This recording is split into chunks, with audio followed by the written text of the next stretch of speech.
भाई लोग आपके मार्केट में मात्र 10 रुपए किलो बैगन बैगन बैगन अरे ले लो 10 रुपया बा अरे नारे भूल जाई ले लो करी जाए कर आइली बट सीजन जाने अब कर तू बारी बारी गीतन हमर 6 इंच के बैगन बा लेला ताजा ताजा बैगन बा हमर 6 इंच के बैगन बा लेला ताजा ताजा बैगन बा हमर 6 इंच के बैगन बा ताजा ताजा बैगन बा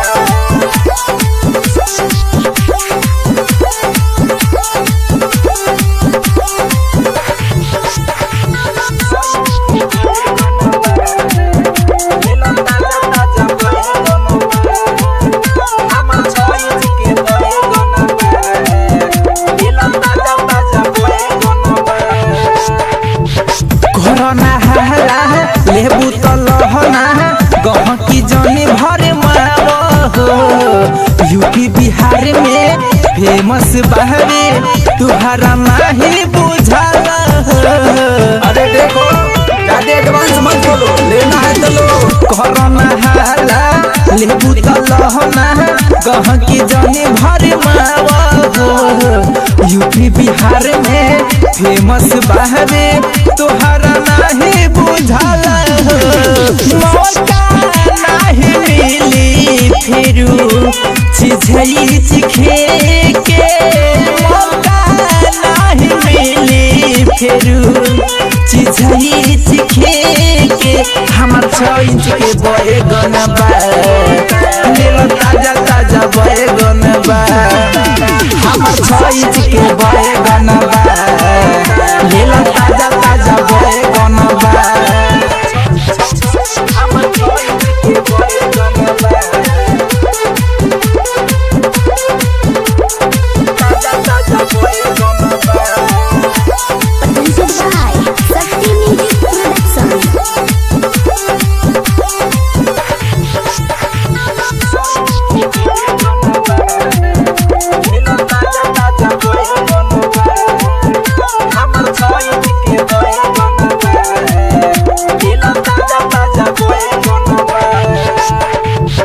राजे राही तुमसे कहेला साहजी इतना जहने तू बैठ हो राइटर रामचंद्र के मानवतिया लगे न सटी के बैठ हो जब ले के नाम त का सनदार हट आए राजे राही तुमसे कहेला साहजी इतना जहने तू बैठ हो राइटर रामचंद्र के मानवतिया लगे न सटी के बैठ मिली भरपूर मजा खैबू जब ताजा मिली भरपूर मजा मिलबू जब ताजा हमर 6 इंच के बैगन बा